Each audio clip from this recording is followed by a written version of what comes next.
Now in this area I'm known for using any old bits of rubbish for turning into things, and I really enjoyed doing it, I've got to be honest. And one of the things I was contacted about was plastic beer kegs. Now I don't mean those big heavy duty aluminium ones that look like plastic, I mean actual plastic ones.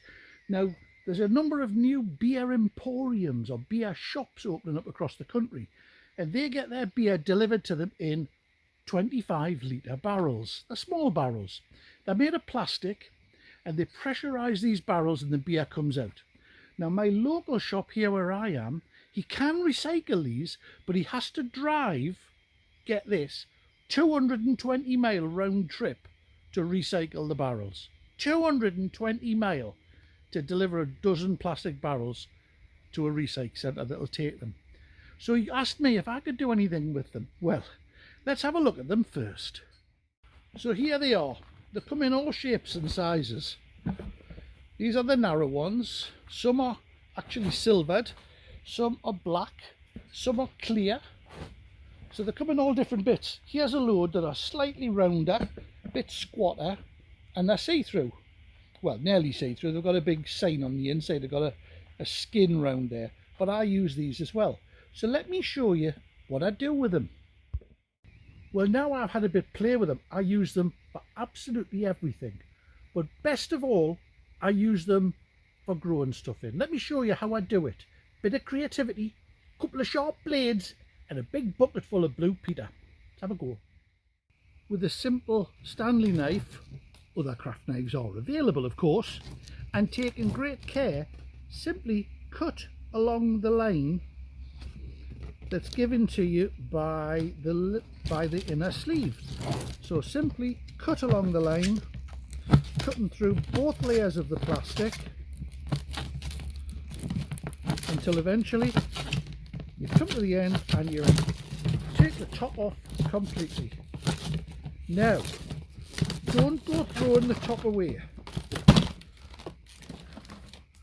We'll come back to that in a minute.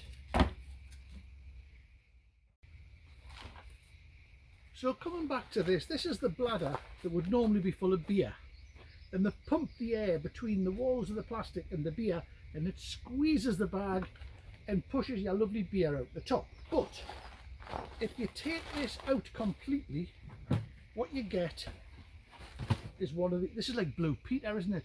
Here's one I prepared earlier. What you get is this. Now, all right, you could spray it silver and try and keep the aliens away, or you simply make sure it's got the hole in the bottom, you fill it full of compost, and there's an amazing little seed tray for you, and that will last forever.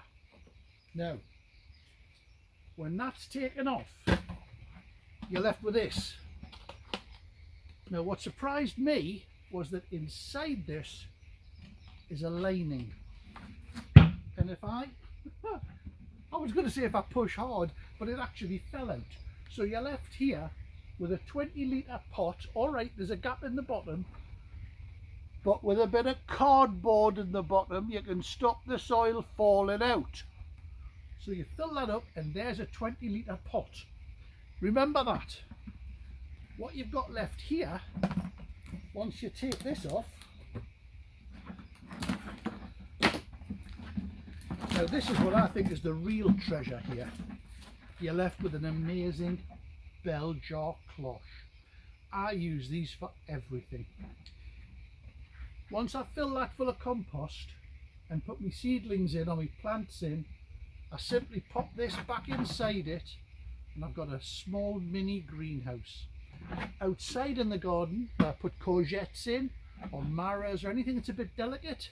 I simply pop a little hole in the top of here, put that over the top of the plant and push a cane right through, and that holds it there.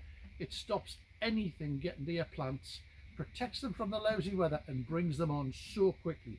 Now let me show you one that I've already filled up and popped a couple of seeds into. Here you can see there's the pot in the bottom, bit of cardboard in, and I popped a few seeds in there a few weeks ago. Mixed leaves, lettuces. Now there's a one which died a death, I may add, but there's one there that simply got too wet in the bottom. I didn't manage the air enough. This one's going the same way, but if I pull the top off, that'll suddenly come back. And I use these things, as you can see, I use them for everything. I grow in them, I plant seeds into them, and I use them for propping up my bench. They're perfect for putting benches on as well, and it gives you a steady supply of 25-litre pots underneath. Now, there, look, there's my collection. Now shortly I'm going to have a go at growing mushrooms in here. I'm going to build myself a little mushroom growing area over, actually I'm going to put it here behind this raised bed. I'm going to tuck it up there against that wall, and I reckon that I can get 6 of these suspended from the top. Now let me show you. We'll have a quick tour while we're here. Seedlings, seedlings, plants, seedlings, big pile of barrels, seedlings, tractor needs a new blade on, right down to the messy corner where I do want to be putting on. And if you have a look here, here's my prototype. Now this is actually my prototype for growing mushrooms in. It's a slightly different barrel, and the plastic itself is grey, but you can see it's just a little narrower, but exactly the same thing. It's about a 20-litre. So all I've done is I've cut that section out purely so I can get the mushroom substrata and the spawn in there. Then I plan to drill holes all around here, a hole in the bottom to stop too much water getting in.